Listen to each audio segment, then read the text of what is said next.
बिस्मिल्लाहिर्रहमानिर्रहीम। अस्सलाम वालेकुम। आज की वीडियो में हम बात करने जा रहे हैं कि हम थीसिस में समरी किस तरह लिख सकते हैं। तो वीडियो स्टार्ट करने से पहले मैं थोड़ा सा आपको बता दूं कि समरी क्या होती है। बेसिकली समरी जो होती है किसी भी थीसिस का एक डिटेल ओवरव्यू होती है। अगर रीडर कोई भी है तो वो अगर आपके थीसिस का डिटेल ओवरव्यू लेना चाहे तो उसके लिए वो समरी को पढ़कर इजीली अंडरस्टैंड कर सकता है कि थीसिस में क्या लिखा गया है। जो एब्स्ट्रैक्ट होता है वो एक शॉर्ट ओवरव्यू होता है जिससे कि थोड़ा सा अंदाज़ा हो जाता है कि इस थीसिस में क्या काम किया गया है।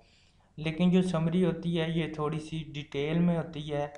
इसको आप एक्सप्लेन करते हैं, इसमें जो आपने चीज़ें एब्स्ट्रैक्ट में लिखी हुई हैं उन्हीं चीज़ों को आप थोड़ा सा एक्सप्लेन मज़ीद करते हैं तो वो समरी बन जाती है। तो आज की वीडियो शुरू करते हैं। समरी लिखने के लिए आपको थोड़ी सी टिप्स के बारे में बताते हैं, क्योंकि समरी के भी कुछ रूल्स होते हैं जिनके अंडर आप लिख सकते हैं।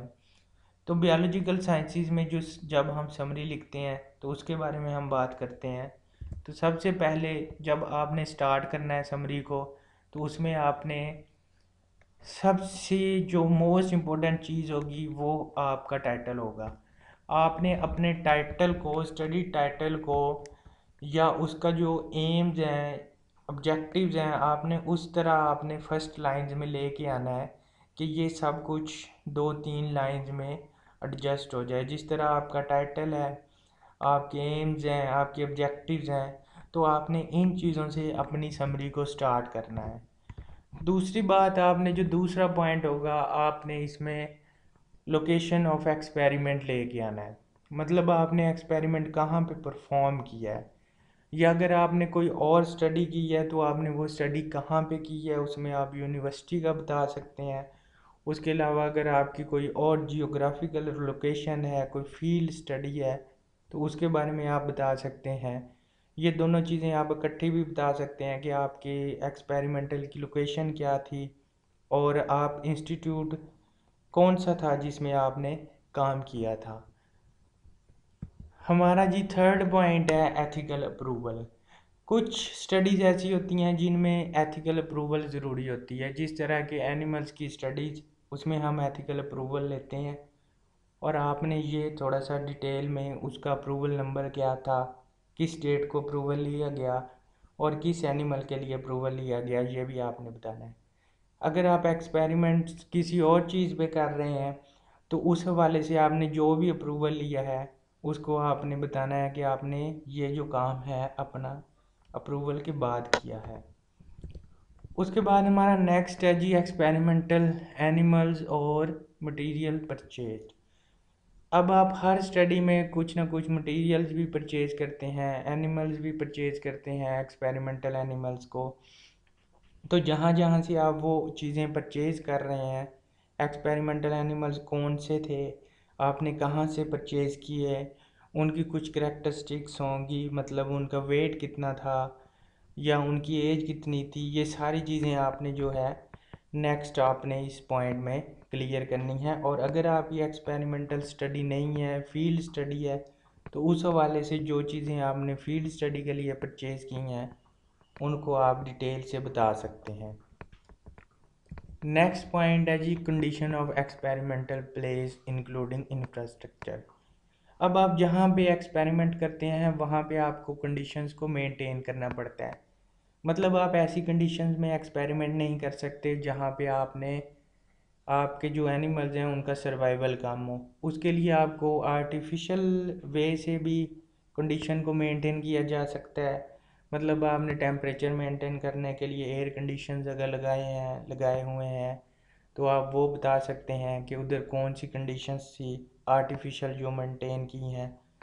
उसके अलावा आपका अपना इंफ्रास्ट्रक्चर, अगर फॉर एग्जांपल आपने एनिमल को कहाँ पे रखा है, केजीज़ में रखा है, तो उन केजीज़ की हाइट, लेंथ, विड्थ वगैरह ये सारी चीज़ें आपको बतानी होती हैं। नेक्स्ट है जी आपकी अगर एनिमल स्टडी है तो सेम उसी में आपने उनकी फीडिंग वगैरह भी बतानी है कि आपने उनको फीडिंग कौन सी प्रोवाइड की है, किस कंपनी की थी, किस तरह प्रोवाइड की है, मेथड क्या था, ड्यूरेशन क्या था, कितनी देर बाद आप उनको फीडिंग वगैरह प्रोवाइड करते रहे। अगर आपकी एनिमल स्टडी नहीं है तो फिर आपने ये चीज़ें नहीं बतानी। हाँ, आपने थीसिस खुद लिखा होगा तो आपको ये अंदाज़ा हो जाएगा कि आपकी एनिमल स्टडीज़ नहीं है, फील्ड स्टडीज़ हैं या कोई और स्टडीज़ हैं, तो आपको उन चीज़ों से अंदाज़ा हो जाएगा कि आपने समरी में क्या रखना है। लेकिन मोस्ट पॉइंट जो होंगे वो सिमिलर होंगे, इसमें से कुछ पॉइंट्स हो सकता है कि आपको निकालने पड़ जाएं, बाकी सारे पॉइंट्स आलमोस्ट सिमिलर होंगे। उसके बाद आपने इसमें जी स्टडी फेजेस बताने हैं कि आपने कितने फेजेस में स्टडी की है। मतलब आप इसमें स्टार्ट फेज़, प्रिपरेटरी फेज़ में आपने क्या क्या किया है, एक्सपेरिमेंटल फेज़ में आपने क्या क्या किया है, उसके बाद आपने नेक्स्ट जो फेज़ थे उसके बाद एक्सपेरिमेंट के बाद जो काम किया है वो आपने बताना है, तो वो आप डिटेल से बताएंगे। नेक्स्ट है जी आपने इसमें एक्सपेरिमेंटल सेटअप बताना है कि आपने एक्सपेरिमेंटल सेटअप कैसे किया। जिस तरह हम ग्रुपिंग्स करते हैं कि हमने इतने ग्रुप्स बनाए हैं, या अगर आप कोई फील्ड स्टडी कर रहे हैं उसमें आप भी कोई ना कोई ग्रुप बनाते हैं, एज वाइज बनाते हैं या किसी और लोकेशन वाइज बनाते हैं, तो उसमें आपने एक्सपेरिमेंटल सेटअप में ये सारी चीज़ें बतानी हैं। अगर आपका कोई और है एक्सपेरिमेंटल सेटअप के अलावा है तो आप हेडिंग को उसके अकॉर्डिंगली चेंज कर लेंगे फील्ड स्टडीज़ के लिए। नेक्स्ट है जी आपने प्रोटोकॉल्स बताने हैं कि इसमें आपके कौन कौन से प्रोटोकॉल्स यूज़ हुए हैं। आपने डिटेल से प्रोटोकॉल्स नहीं बताने, जस्ट आपने इसमें आपने प्रोटोकॉल्स का नाम बताना है कि ये वाले जो प्रोटोकॉल्स हैं ये हमारी स्टडी में यूज़ किए गए हैं। हो सके तो साथ आप बता दें कि रेफरेंस वगैरह उसका दे दें कि प्रोटोकॉल्स हमने किस रेफरेंस से, किस साइंटिस्ट के रेफरेंस से यूज़ किए हुए हैं। उसके अलावा आपने स्टडी के जितने भी पैरामीटर हैं आपने वो बताने हैं। इसमें आपने डिटेल से पैरामीटर्स नहीं बताने, सिर्फ और सिर्फ आपने स्टडी के पैरामीटर बताने हैं कि आपने ये जो पैरामीटर्स हैं अपनी स्टडी में फोकस किया है इनको, तो उनके आपने नेम्स बता देने हैं। लेकिन आपने उसको भी सेंटेंस वाइज एडजस्ट करना है, ऐसे नहीं है कि आपने आराम से सादा से नाम लिख देने हैं। ये सारी चीज़ें आपने, क्रिएटिविटी आपकी होगी कि आपने इसको किस तरह एडजस्ट करना है एक स्टोरी की तरह। नेक्स्ट पॉइंट है कि आपने जो आपके रिज़ल्ट्स हैं उनका एक शॉर्ट ओवरव्यू देना है।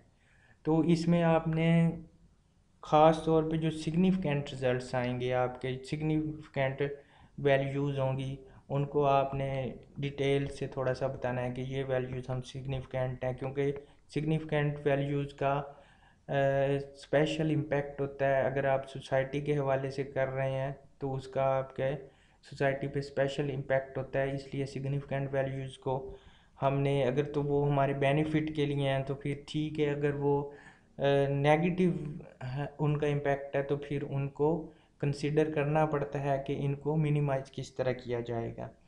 तो ये थी हमारी आज की वीडियो। इससे आपको उम्मीद करता हूँ कि काफ़ी हद तक समझ आ जाएगी कि आप थीसिस में समरी किस तरह लिख सकते हैं। तो इसके साथ ही मुझे इजाज़त दीजिए, एक नई वीडियो के साथ फिर हाजिर होंगे। अल्लाह हाफिज़।